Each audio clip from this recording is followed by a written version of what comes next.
Hi, this is Laurence Turner from PregnancyYoga-net, and it's my absolute pleasure to be here and very honored to meet with Uma Dinsmore-Tully today.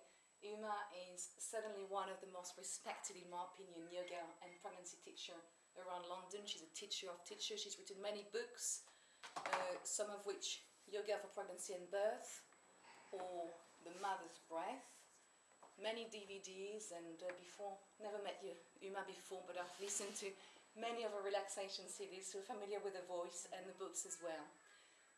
Uma, I'd love to ask you some questions. As you know, I teach pregnancy yoga myself, but certainly not in the same extent as yourself. And if that's okay, we'd love to hear perhaps some of the marking events or inspiration in your life that have guided you on this path so far in your training. So, to cut a long story short, I was first introduced to yoga as a child, watching with my mother when I was about 4 years old on the TV, when there used to be a Yoga for Health program in the late 1960s. So we did yoga together, and as all 4-year-olds know how to do asanas, I remember correcting her in her asana practice. So that was a long time ago. But as an adult, I came to yoga initially as something that was just providing support for a busy life. But as I got into yoga, I've been teaching now about 17 years. So I started teaching in London, mostly and nearly always women. So when I began to teach, it was always women who were coming, always women's health issues, nearly always only women in the class. So I got a clear message that it was just women that I was teaching, and also pregnant women were coming to the class, and that was sort of 15, 16 years ago. So that was a clear message. In that early teaching, it was nearly always women, so I was always adapting the classes to the women. And then when I got pregnant, I was training as a yoga therapist.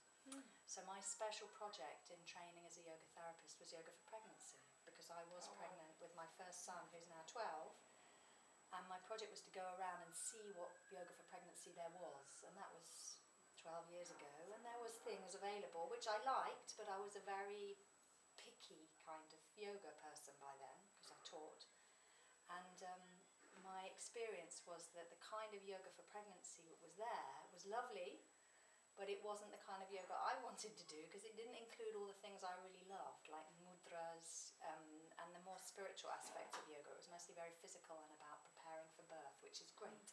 So that was a real turning point. So I had to think, well, if I'm not so happy in these classes, what would I really like to do? So the kind of practice I developed for myself as a pregnant woman is what I'm growing now.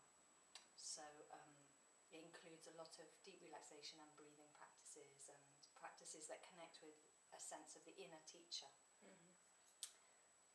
And obviously, having 3 children, I used yoga through all 3 pregnancies. Each pregnancy was completely different. Each kind of practice was different. So I've got a very broad view on what's right. Each pregnancy, each woman is going to want a different kind of yoga practice. So, and then using the yoga through birth and postnatal recovery myself. So it's a mixture of having been exposed to fantastic teachers in my yoga therapy training. Mukunda Stiles, I trained with him in structural yoga therapy when I was pregnant on my 3rd child. So I was doing that training on that chart. So it's like learning and then experiential. Brilliant. So there you go. That's the sort of story of how I got into it.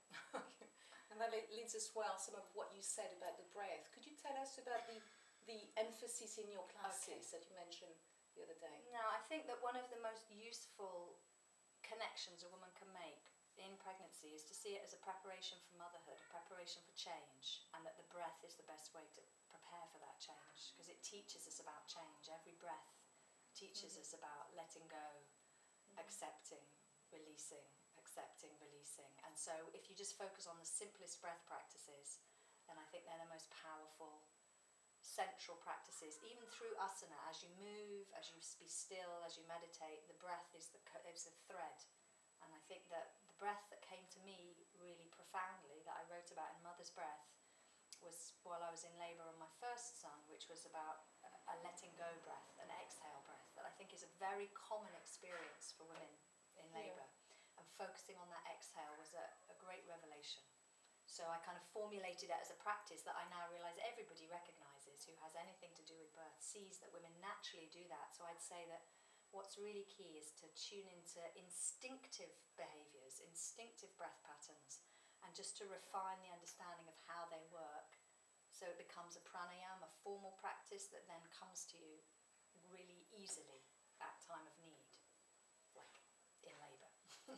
And that brings me to my last question, actually, beautifully, which is what would be one of the greatest tip, perhaps, and you can see I'm very interested in this because I'm due myself just in a few weeks.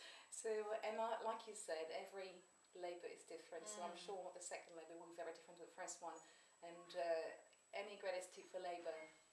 The breath that I've called the golden thread breath. Out of all the things I've taught, so I've been teaching this for a long time now, and a lot of other teachers have been trained to teach this, they've gone out and everybody comes back and says, of all the things that you can share, that's often the most important. The golden thread breath, which is simply a conscious releasing on the exhale through the lips. And that can be first stage, it can be transition as well, or crowning. Yeah, can Or be even through the second whole stage, but labour. with putting the mind and pushing the baby down. Yeah, and in It's different. fact, postnatally as well, as a kind of releasing breath, as a way to tune into just the present moment. And Ujjayi breath, sometimes a combination of the two. Ujjayi breath maybe on the way in, golden thread on the way out. And that it's a relaxed and instinctive thing. It's not about counting or remembering things. Anything you try and remember up here is going to get in your way when you go into labour. It's got to be right from the heart. So the golden thread breath and the mantra, with great respect and love, I honour my heart, my inner teacher, because that's the inner teacher who's with you all the time. So that's how we get to the Vijnanamaya Kosha. Thank you. Thank you. All right.